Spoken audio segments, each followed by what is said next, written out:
Good evening, everyone. Welcome to NextGen IT Courses. So today we have day one session regarding the Palo Alto Firewall, and we will just wait for 2 or 3 minutes more. Students are joining, then we can start the session. Just for 2 or 3 minutes more. Thank you, guys.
Good evening, everyone. We can start the session. We have our trainer also with us. Hi, Ajaz sir. Very good evening. Hi Sachin, good evening. Hello guys. I hope you are doing so well, sir, and everyone is fine. So we can, recap the session for 10 minutes, what we have covered previously, the packet flow or the introduction part. Then we can continue today with the fundamental of Palo Alto Firewall. All right, no worries. I'll take it forward from you. Thank you. Thank you, sir. Okay, guys, welcome you all for the session. So today, as Sachin was mentioning, we are on day one. So day zero has been completed, and we did some basic session on firewall in general, and we also went through Palo Alto firewall, and we have gone through the dashboard overview.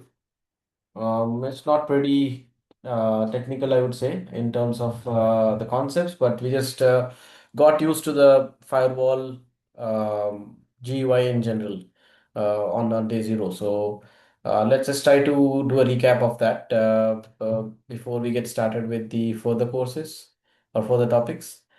Um, just give me a few minutes. Guys, you can consider this as a day one, and if you have any question related to the firewall Palo Alto, you can ask very openly. So welcome you guys. So I'm just looking for my lab to get this thing started for you guys. So just bear with me for a minute.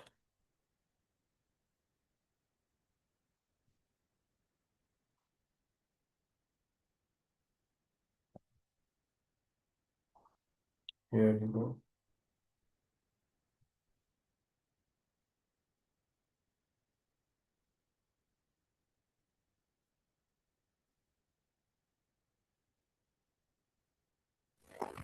Hello, sir. Am I audible? Is there anyone wants to ask something? I see someone unmuted, but Yeah, I'm audible. Can you please confirm I'm audible? I'm sorry, your voice is so jabbering. I couldn't hear you clearly. I think something is wrong with your mic or speaker. Yeah, just a minute. Yeah, I still hear the jabbering voice. I don't hear you clearly. I'm sorry. I'm really sorry. Yeah, can you, now it is clear? Yeah, you know it's better. Yes, yeah. Yeah, for this course, what were the things are we cover like in course like Pala PCNA SC or PCNA Yeah, we are covering PCNSE syllabus. It is going to be network security engineer. PCNSE? It's basically not PCNSE anymore. It's an next-gen firewall engineer. The course name has been changed from past couple of months. So it's next-gen Palo Alto next-gen firewall engineer is the course name basically. Yeah, that is what we will be covering. Yeah, PCNSE, yeah? yeah. PCNSE is the older version. They call that as next-gen firewall engineer now. So if you Yeah, just go okay. check the Palo Alto's website. You Mm. don't see a PCNSE, it's an obsolete course now. We call them as next-gen firewall engineer now. So yeah, that is what we are covering now. Yeah, okay. Okay. All right. So guys, as I mentioned, we will be doing a recap of the first session that we had, the day zero. And then we'll get started with the today's session where we left off from the last week. So just give me a second. Let me share my screen.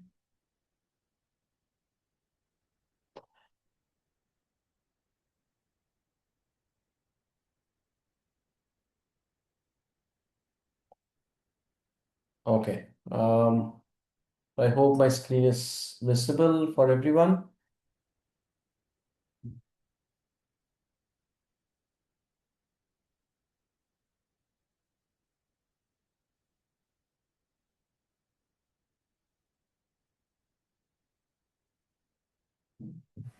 It was getting blackboard. Hannah. Okay, can you see my screen now with the lab? Is it clear? No, sir, it is not visible. No, not. It's just loading. It's still loading, is it? Just give me Yes. a second.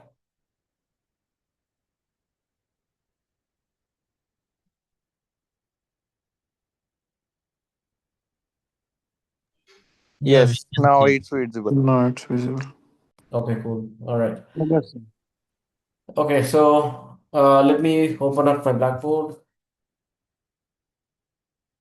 So on day zero, as I mentioned, we discussed about a couple of topics which will which probably might have given you an idea on what is a firewall. So we discussed what is a firewall, and we compared firewall versus router and legacy firewall,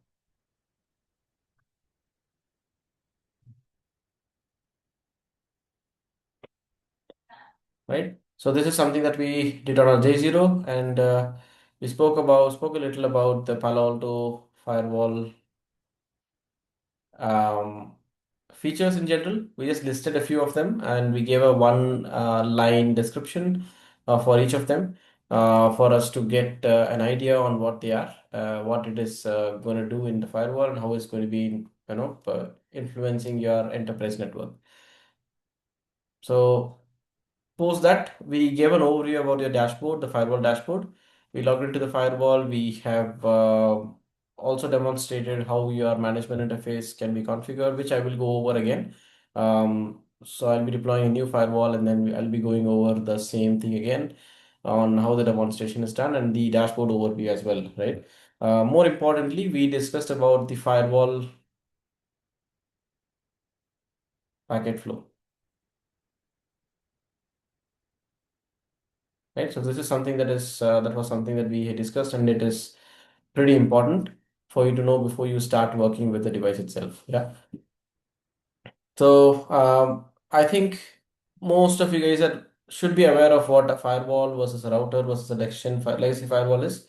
So when I say firewall here, I'm talking about the next-gen firewall, right? So I hope I don't have to go over this again. So in short, if I have to say, your router, the maximum security your router could offer is nothing but an access list based filtering, right? So you can do filtering based on IP address protocol and port number. That's all maximum that you could do with a router with respect to a security feature, right? So apart from that, router does routing, it does route manipulation and all those stuff, but it doesn't do security as much as your firewall would do. So when you talk about a router versus a legacy firewall, you are thinking of a legacy firewall as a stateful device. So if I have to explain what a stateful device is, just give me 1 second.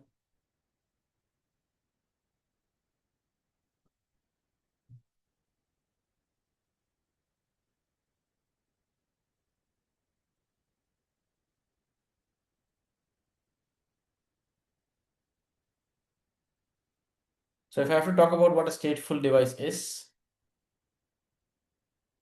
for example, you have a firewall, you have a PC which wants to reach a server, and you have a firewall in the middle, which is monitoring all the traffic, right? So in this scenario, I think I can draw and show you this, if not directly talking about it. Give me a second.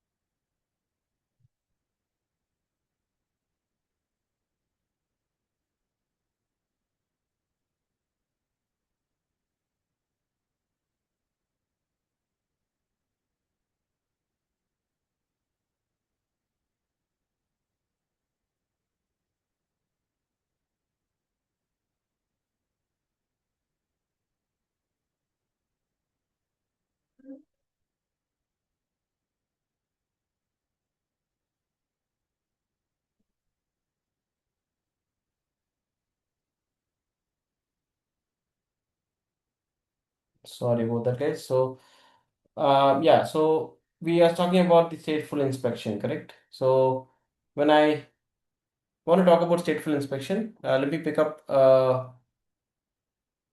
topology here, where I mean to have a PC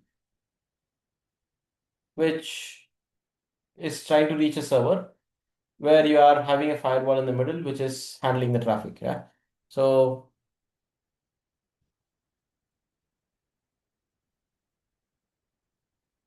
I think someone is controlling the screen, and maybe that's the reason why I'm not able to do much.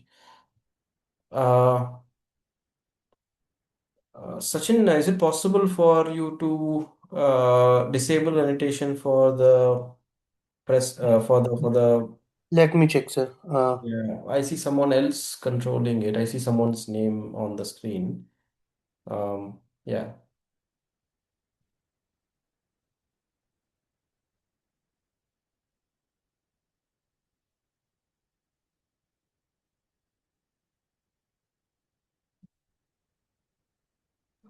Yes, can you try now, sir?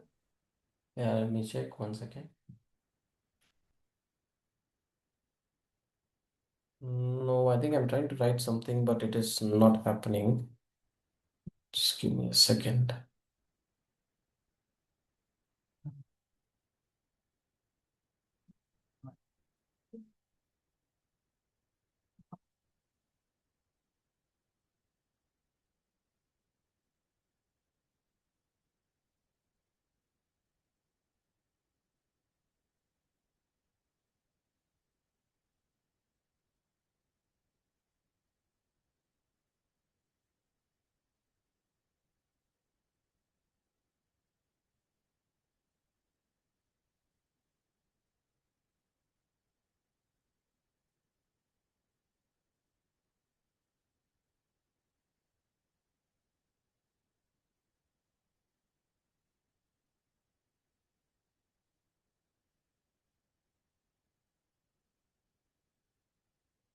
There's some unwanted lag here. I don't know because of what.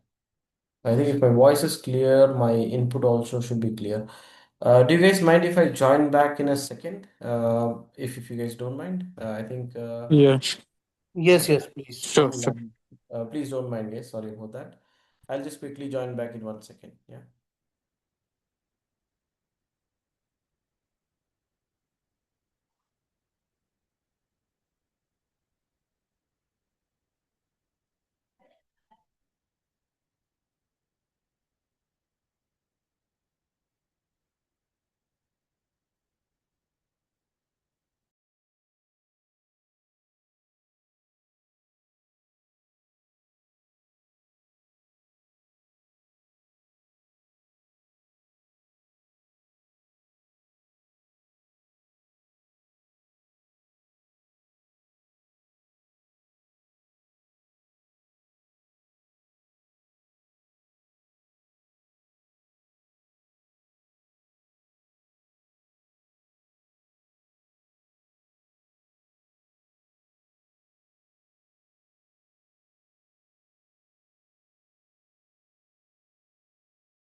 Sorry for the delay, guys. I just had to restart my laptop. Probably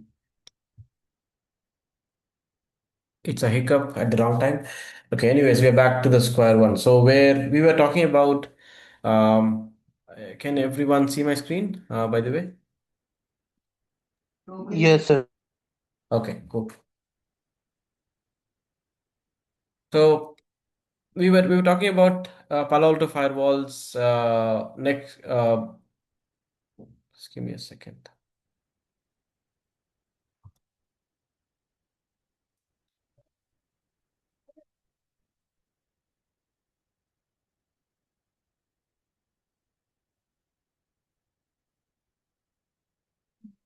Yeah. So we were talking about the firewall and its stateful inspection, right? So let's consider this specific topology where your user wants to hit a server somewhere in the internet, and your firewall is watching all of that, and it is the transit device which takes up all the traffic and allows or denies based on the policies you have inside. Yeah. So what do you mean by stateful inspection? It is nothing but when a traffic is sent in the forward direction by a user towards the server, the firewall needs to have a policy. Policy is mandatory here because your NextGen firewall doesn't allow anything by default, right? So policy is mandatory in the forward direction, but when the server responds back for the same connection that the user has sent, there is no need of any.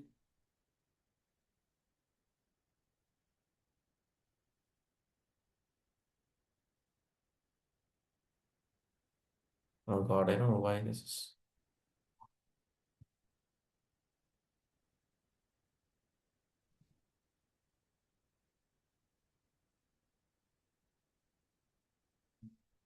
So the forward traffic is supposed to have a policy, which is mandatory, but the return traffic from the server to the client is not required to have a policy because your firewall maintains something called as a session table where it marks down the session using a session ID with a source IP, destination IP, protocol, application, port numbers, etc. So it will note down all the information and create a session using a session browser um, using a session ID, right? So because of this session which is created, the firewall doesn't really need a return traffic policy to be configured on the firewall, whereas the forward policy is absolutely required if the forward traffic is allowed.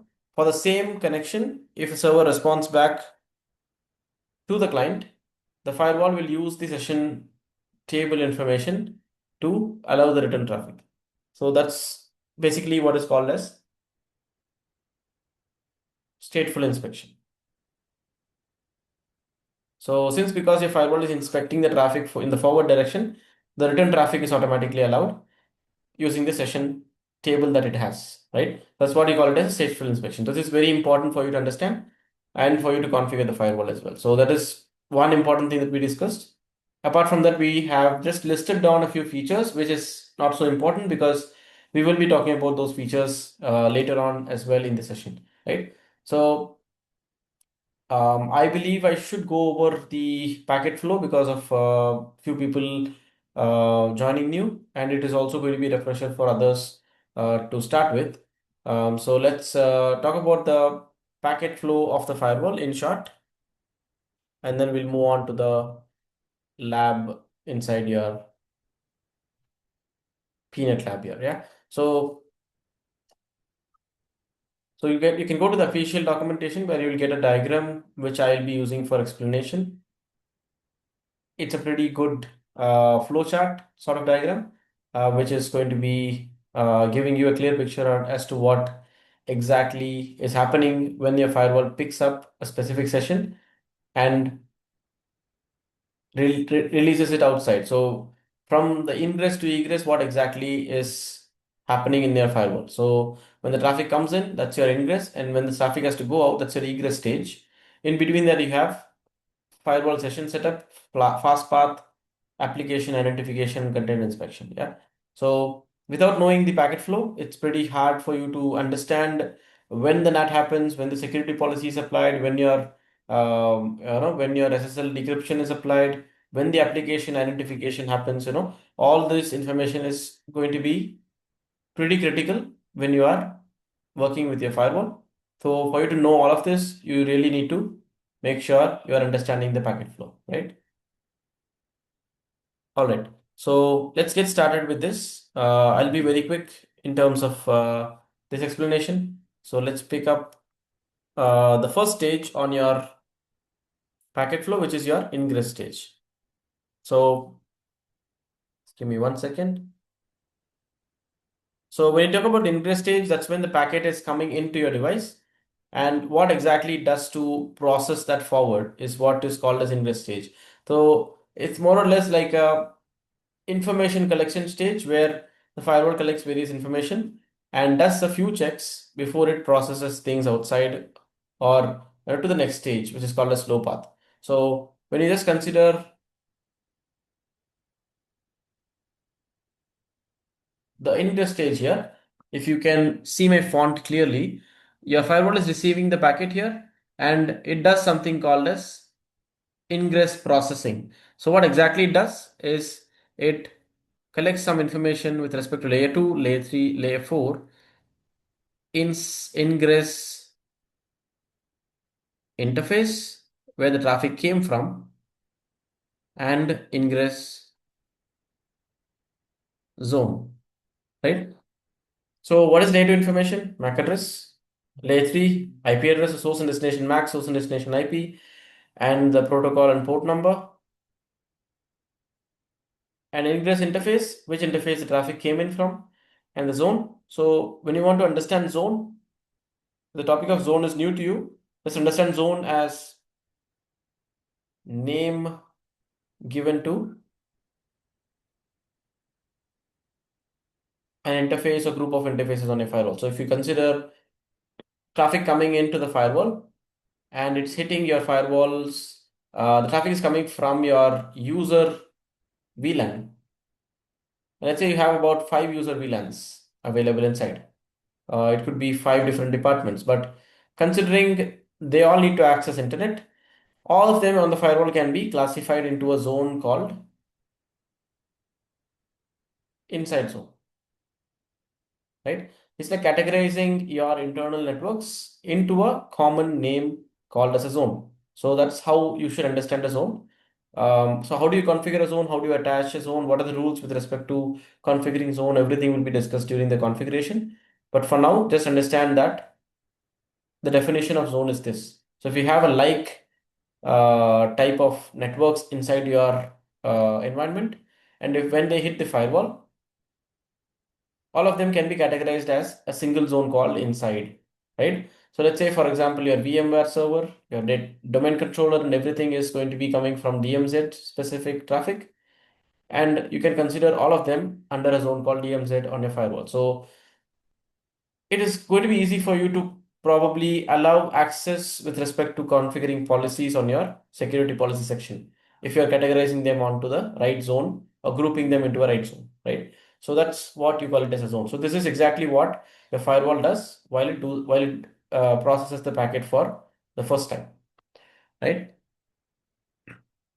After collecting this information, if it finds any errors with respect to layer 2, layer 3, and layer 4, it rejects it, discards the packet. If not, it processes things forward. And this is very important where it decides whether the inspection for the firewall, the traffic has to be inspected or not, right? So I spoke about the stateful inspection, right? So whether it has to inspect the traffic and create a session or not is decided over here. You see, if the inspection is not required, it directly goes down to the egress stage. You see here? Only if the inspection is required, it moves forward, does all the stuff that is available here in the next following stages, right? If there is no need of inspection, if it decides that based on various reasons, if there is no inspection required, it goes directly to your egress stage, skipping all the processes that is in the middle. Yeah. Okay. So on what basis does it decide whether the inspection is applicable or not? Is by looking at the interface type and your packet type. So if you go to the official documentation of the packet flow, you see a table here on section number 3, which will have a table corresponding to packet type and the interface operational mode. So do not consider virtual wire or tap. I will talk about that later on what those interfaces are going to do. But consider the interface operational modes you know about are layer 3 and layer 2. And if the interface mode is layer 3, for example, and if it's a layer 3 unicast, the packet type is unicast, it's going to inspect and forward. So layer 3 unicast, inspect and forward. Layer 3 broadcast. So you know that the broadcast is not something that your layer 3 device encourages. So if it's a layer 3 broadcast, it's going to drop the packet, right? So similarly, according to the type of the interface and the type of the packet, it will decide whether to drop it or inspect and forward or only forward the traffic, right? So that's how your firewall decides whether the inspection is required or not, right?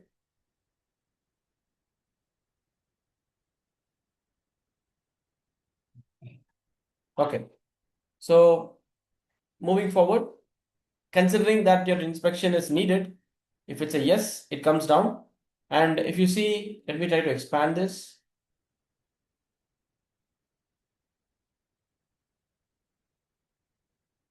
The next thing is it checks if it's an IPsec or SSL VPN packet. If it is, then you know that there is going to be an internal header inside of your IPsec tunnel header, which will be decrypted, and then the firewall is going to process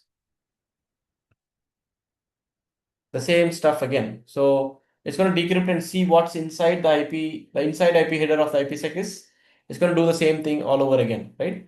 So if it's an IPsec or SSL VPN tunnel packet, so it will basically decrypt the tunnel and the inside IP header will be picked up and it will do the same process all over again for that specific IP header, right? Okay, so after it has done all the stuff, it comes down to the fast path where it sees and analyzes if the session is already available on the firewall. So if the firewall has already seen the session for the traffic that you are handling, it is going to skip the slow path, right? So if the session is already available, the slow path is skipped. The reason is the end result of slow path is to create and install a session. So why do you perform all the actions in slow path if you already know about that session? So consider me accessing youtube.com from my computer on 443 protocol or port number. If the firewall already has seen my traffic from my PC to youtube.com, why will it create a session again? The session is already available, it will use that session and then does the further processing. So similarly, if the session is already available on the firewall, the slow path will be skipped. Considering the session is a new session, it comes to slow path. It basically does a few things where the first thing is it does routing. It identifies your egress interface or zone by checking the routing table, right? After it is done with the routing, identifying the layer 3 interface or zone, the egress interface or zone, it does the NAT lookup. When I say NAT lookup, it means it just checks if the NAT is applicable for that specific traffic. And if it's a destination NAT specific traffic, for example, if this is your firewall and if a user from outside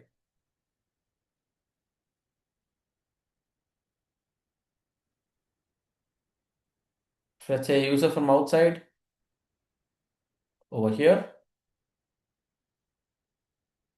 wants to hit a server from inside. So let's say this is inside, you have a server, right? So basically, he will be hitting the public IP of your server on the outside of your firewall, and that will be translated to internal IP, right? That's how the traffic will flow. So if you know how the destination NAT works. So if the traffic is for destination NAT, and if the destination NAT is present, the firewall will do another routing lookup for identifying your real egress interface or zone. So the reason why it does that, we will talk about it when we go to the NAT. So you can mark this question down. I have already explained this in the last session, but if I start this, it will take about 10-15 minutes more. So let me park this. Anyways, I'll be explaining this during the NAT section. So park your question here. Just make sure your destination NAT is, if the NAT type is destination NAT, then your firewall is going to do the second, it is going to do the egress interface or zone lookup using a routing table all over again for a specific reason. So I will give you the reason when we do your NAT section. Okay. Okay. So fine. Then you will be going on to do a security policy check. So far, we haven't identified what the application of the traffic is. So the application identification is going to happen over here.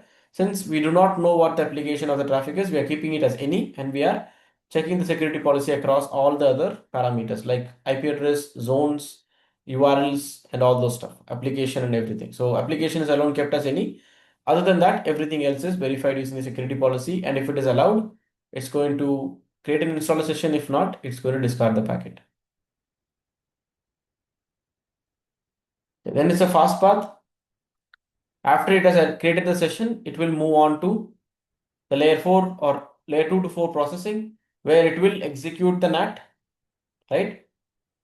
And after executing the NAT, it will do the SSL decryption if applicable. So the firewall is also capable of, it's also one of the feature of firewall where it is capable of doing SSL inspection or SSL decryption, right?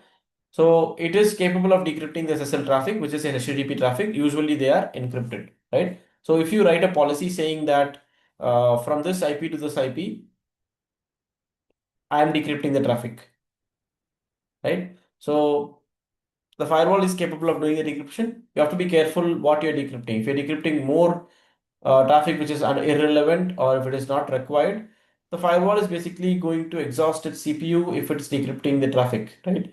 It's going to use a lot of memory processing within itself. So decryption has to be handled with care in terms of what exactly you need, which traffic exactly you need to be decrypted. Only those should be configured under the policy, decryption policy. You should not be decrypting everything for fun. So it is going to eat your CPU. So make sure your decryption is used wisely, right? So SSL decryption will be done, and it checks if the application is identified after decrypting the SSL traffic. If not, it goes on to application ID, where it uses the pattern of a specific application. For example, if it's HTTP, you know that the starting uh, packet is HTTP GET request, and then HTTP PUT request, and then it sends out the data. So based on the pattern of each application, it identifies the application of the traffic, and then it does the security policy lookup again, and it checks if it is allowed or not, right?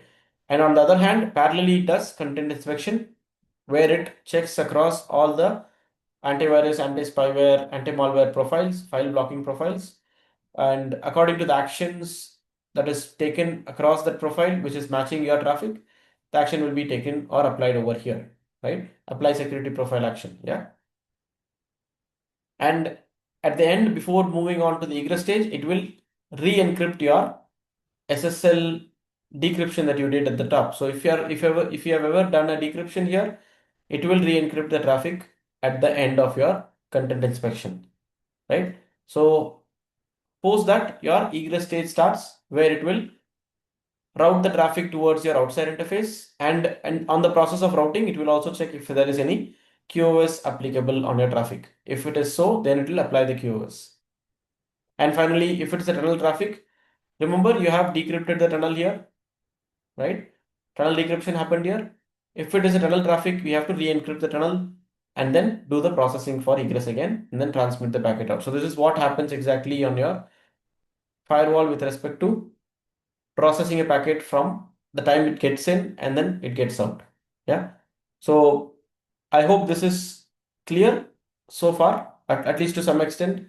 So in short, the important phase of this packet flow is your slow path, fast path, and content inspection and application ID. So these are the four important phases, and each phase has its own way of processing the packet. So in session setup, it only does the lookup, and in fast path, it executes the looked up information like routing and your NAT. Content inspection is for security. Application ID is for identifying the application, right? So this is very important for you to know before you start your firewall configuration or understanding the firewall's processing. Yeah, that's the reason why I did this twice. I hope it was clear. Okay, so post that, let's just get you to understand how do you configure a firewall out of the box. So for example, if you have a firewall, the default username and password on the firewall would be admin and admin. So let me clarify that too, which is something that we have already discussed. So admin and admin would be a username and password. And your default IP address on a firewall would be 192.168.1.1, right? This will be a default IP address on your firewall. And for you to get access to your firewall through CLI for the first time, you could either connect a console cable to it or connect your PC to a management interface. For example, this is your PC and this is your firewall.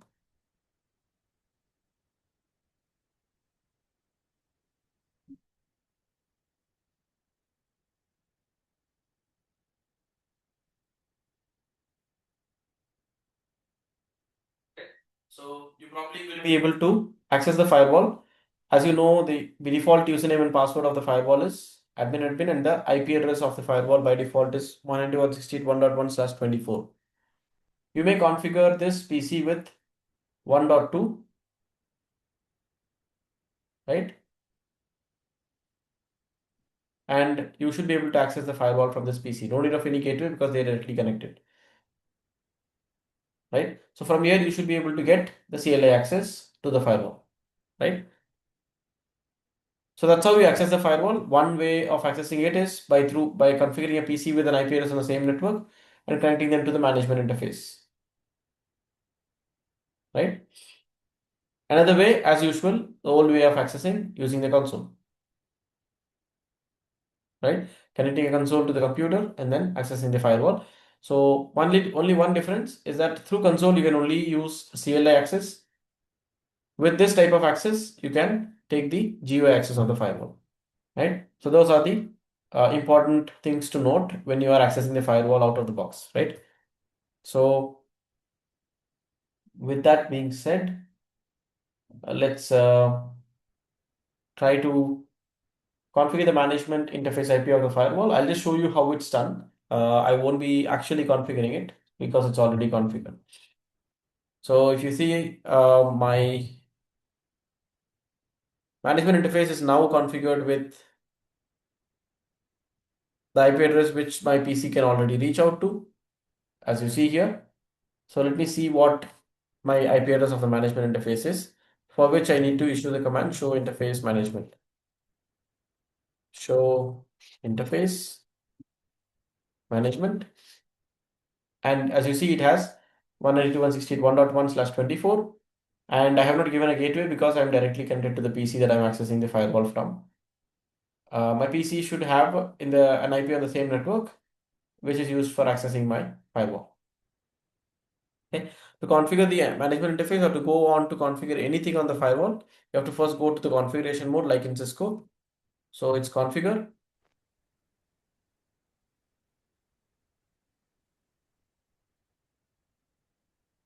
And once you get into the configuration mode, it is the command start with set device config. So you get your context sensitive help if you hit a tab or question mark, both will give you the help, context sensitive help on what's the next command. So set device config system IP hyphen address.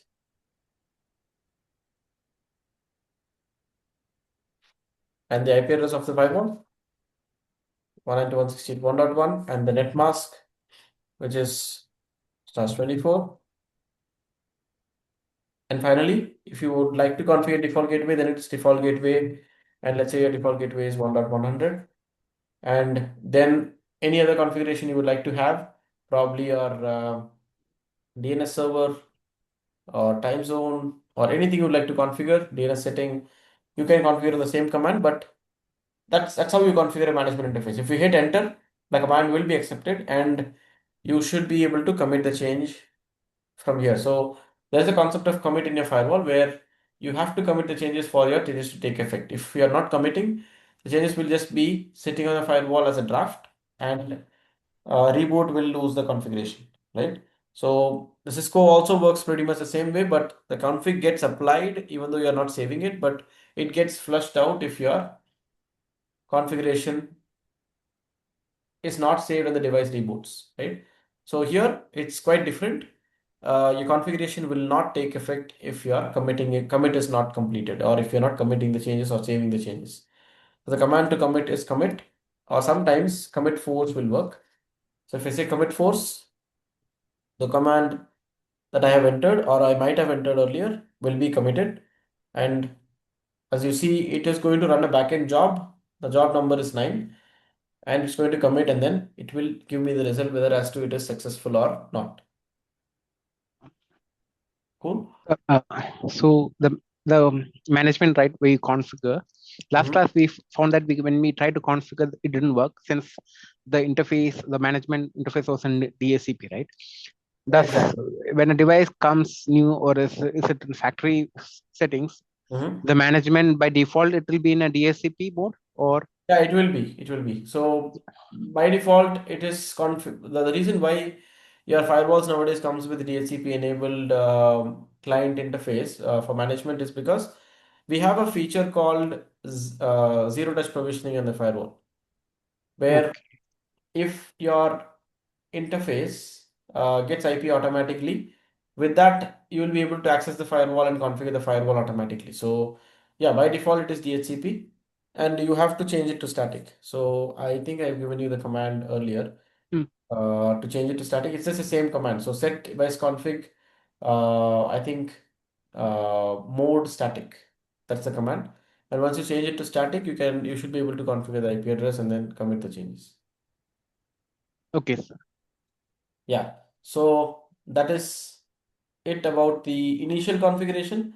Post this, most of the configs are supposed to be or is familiarized when you configure them through GUI, rather than CLI where you need to remember commands. You probably can best use CLI when you are troubleshooting something, right? Even while troubleshooting, the GUI will help you a lot. No, only while you take some dump configuration or not dump logs, your CLI might be helpful. Otherwise, GUI is going to give you pretty much everything your CLI might give you. So, since it's going to be pretty simple in terms of how you navigate things and configure, it's easy for you to use GUI rather than CLI, right? So after you get access to the firewall, you can very well use the GUI of the firewall through this PC. So now that I have configured the IP address and my PC also has a relevant IP for it to reach the firewall, I should now be able to access the firewall through GUI. So as you see, I have already accessed it. Let me refresh. So on my first login, it is always going to ask me to change the password. So since I have logged into the firewall through CLI first, for me to configure the management, it has already asked me to change the password, which I've done already. So I have to log into the firewall using that password now. So I've changed my admin account password.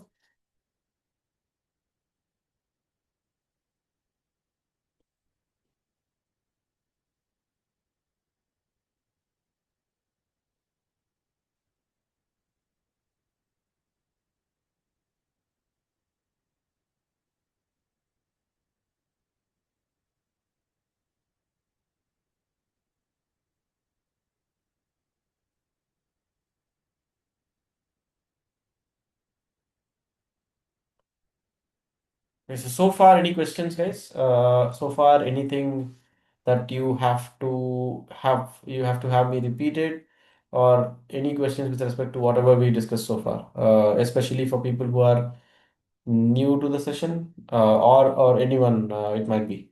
So anything before I start with the GUI overview, we'll be talking about one extra topic today, which is about configuring administrator accounts onto your firewall. Apart from that, I'll be giving you an overview of the dashboard, and then we'll get started with that configuration. So far, any questions, any doubts from anyone?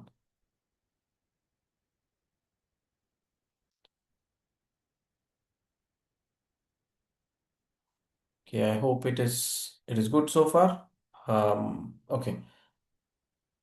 So with respect to the dashboard or the firewall GUI, it's pretty easy to navigate through because you have very limited options here. It's quite neat and simple. So with respect to what you see here, as you could see, monitor tab is used for checking logs. Policy tab is used for configuring various policies like security policy, NAT policy, the QoS policy, application policies and all those stuff. Objects is used to configure objects with respect to address object, groups, application groups, services, service groups for you to use them inside the policy, right? Apart from that, you have your security profile or security profile groups that you can create for you to apply them again on the policy, right? And again, decryption for us to decrypt the SSL or SSH traffic. Okay, so that's your objects tab in short. And policies, as I mentioned, you have different types of policies that you can configure here, as you can see over here. And network tab is for configuring network and routing. Along with that, you have interfaces, zones, routing protocols to configure, DHCP, DNS, IPsec, uh, and GRE tunnel as well.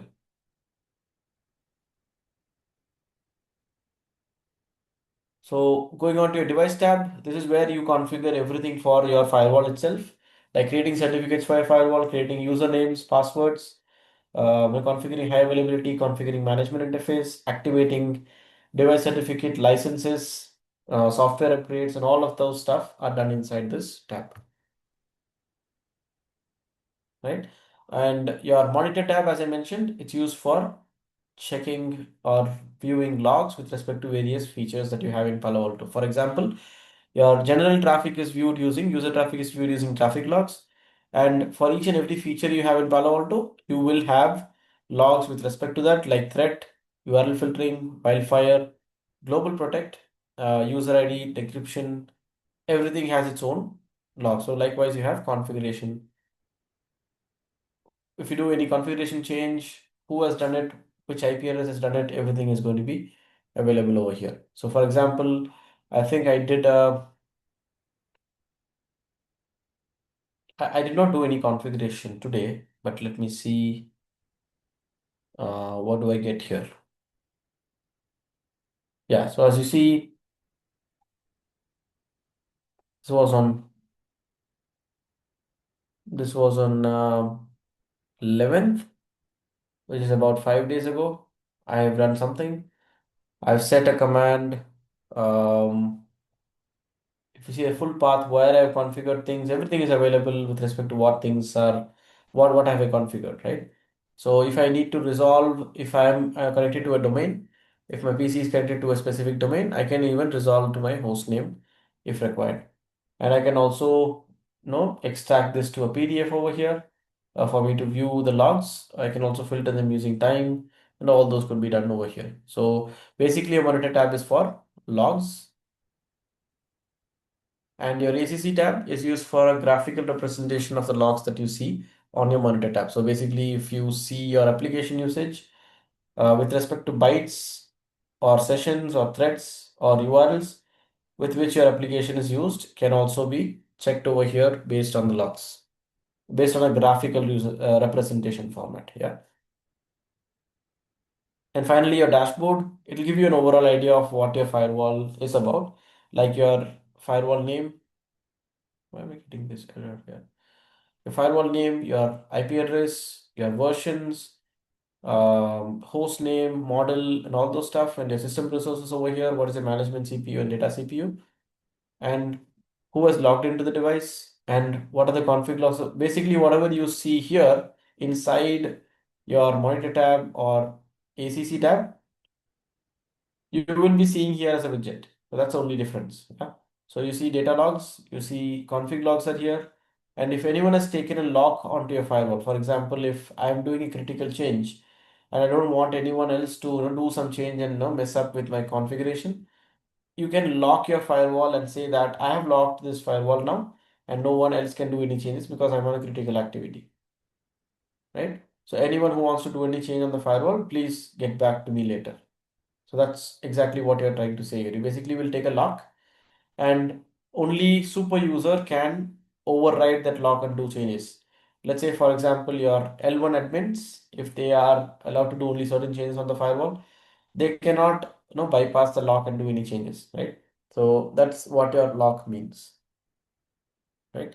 So that's pretty much sums up what exactly your firewall tabs mean. As I said, a commit is very important in your firewall. You have to work with configurations, and only after you commit the changes, you will be able to see the configuration take effect on your device, right? So we will talk about commits and more about commits, what exactly you should know about it while we deal with them as we move forward. But for now, I hope the general overview of your Palo Alto Firewall is understood. Okay. So we'll go ahead with one more topic before we wind off for today. Since it's day one, I would like to not keep it for too long. So let's get up to pace later after a week or so.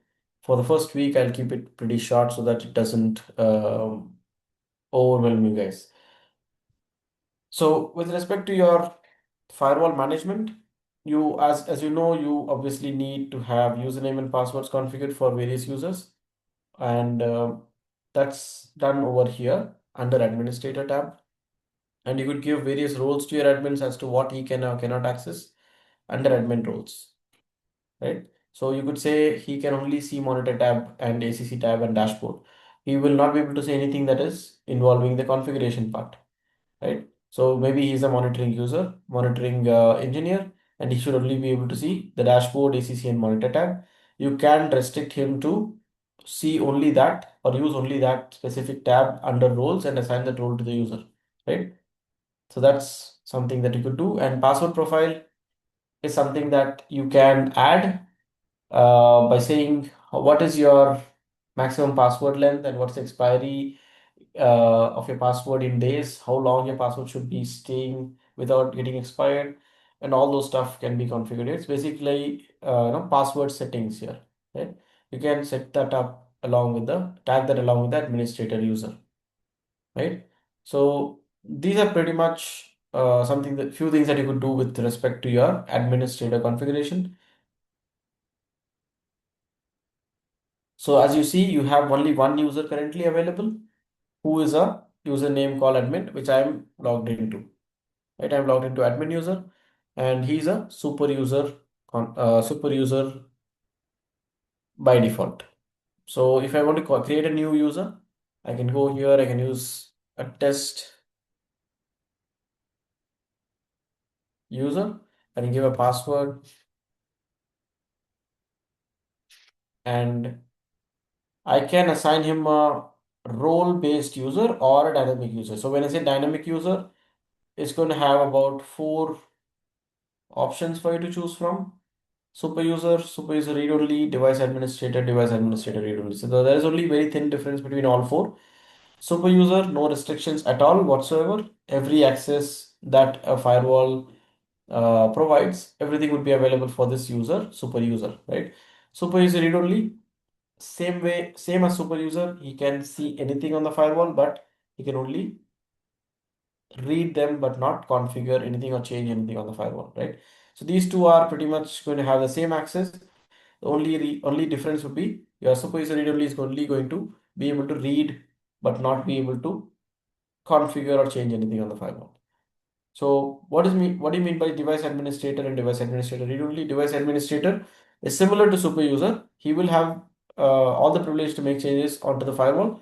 The only difference is the device administrator won't be able to make any changes with respect to the administrator tab that you see right here, which you are on currently right now. So he won't be able to make any changes onto the administrator tab. The device administrator read-only, same as device admin with read-only access, right? I hope this is clear. Another option, as I told you, you have also role-based user that you can create where you have to attach a profile to it, and password profile I already spoke about it, right? So when it comes to role-based, as I said, you can create admin roles, of which you have already created 3 roles available, which you can choose from. If you want to create a new one, you can go here and then create a new one with a name, and you can say what tabs he can or cannot access. So for example, he should be able to access ACC dashboard and monitor tab. And if you just go down, after monitor tab policies, let's say he is not having any access, objects, no access, network, no access, and device tab, no access, and operations, no access to. So pretty much he only has access to see the first 3 tabs, which is your monitor, ACC, and dashboard. So all these things that you see here are under your monitor tab. So it is by default enabled along with your monitor tab. So if you create a policy profile like this and attach it to the user under role based, he only will be able to see those information on the firewall when he logs in with that username and password, right? So these are the administrator configuration that you probably can do. We can try to probably demonstrate this in the tomorrow session. Meanwhile, I'll use about next 10 minutes to take some questions with you guys, as I always do. So I would leave it to you guys to ask me any questions if you have any, so that we can call it a day today. So normally, right, integration with the TACAS. So generally, right, if you see the organization, they won't create a local user on the device. Rather than they integrate with TACAS for accessing the device. So how do we integrate here with? Okay, so with respect to TechAx profile, you basically need to create authentication profile and TechAx profile and configure relevant information over there. So if you see, you have a TechAx profile here, you have to mention what's a TechAx server, and you have to mention your TechAx key that you will be creating. So if you see, this is a profile, and you got to add the TechAx server and the secret key here and what port it uses, and you have to create an authentication profile as well on the top, which you see over here.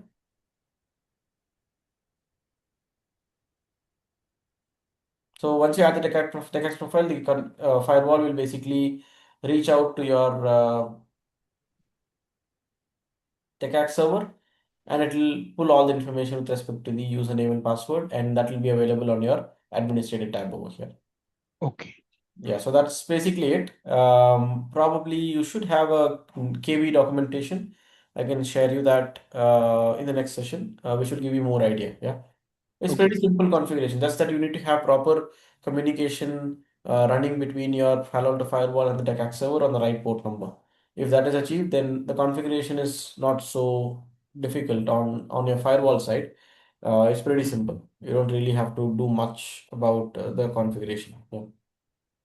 Okay. How many days we have this class? But I don't really have an idea about the days, but yeah, it will be there until we complete all the topics, and it's about how much of interaction we are having in between the sessions. Accordingly, I'll be able to complete one topic or two topics. If there are less interaction, I'll be able to complete the session soon, or I'll be able to complete only after a certain period of time. So I'm looking at somewhere about 35 to 40 hours of session minimum for us to get this completed. So yeah. So it's a weekdays and weekend as well. No, we are having this only between Monday and Friday, 5 days in a week. Monday. Okay. Yeah. The same time? Yeah, same time. It is going to be more or less continuous. Probably during Christmas weekend, I might be off for a day or two. I'm just letting you know prior. So if you just consider the dates, I'm looking at somewhere before or after Christmas, I'll be off for a couple of days. Apart from that, we'll be having continuous sessions. Okay.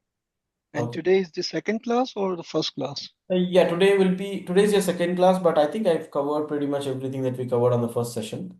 So if you guys are able to follow today, then we are good. We are not missing anything. So people have joined today.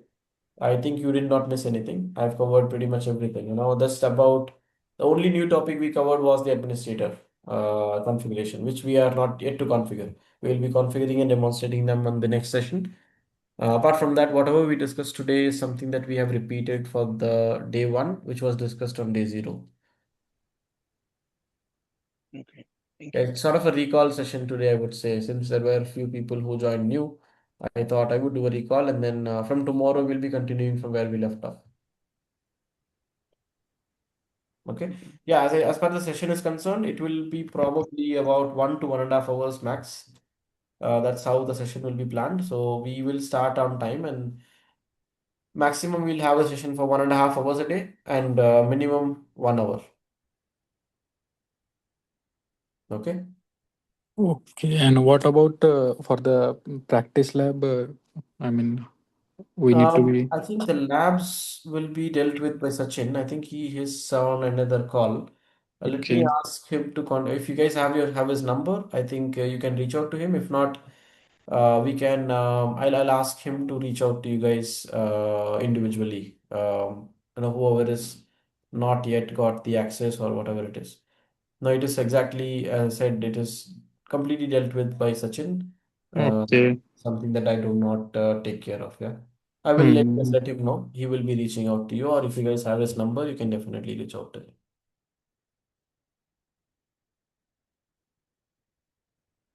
All right, so that is about today's session. If you guys have no questions for today, we can call it a day. We can start from tomorrow again, from where we left off.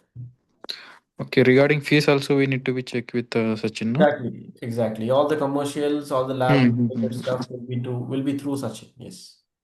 Okay. Yeah, anything technical, I am here to help you guys. Yeah. Apart from that, everything Okay. from Sachin. Thank you. Yeah.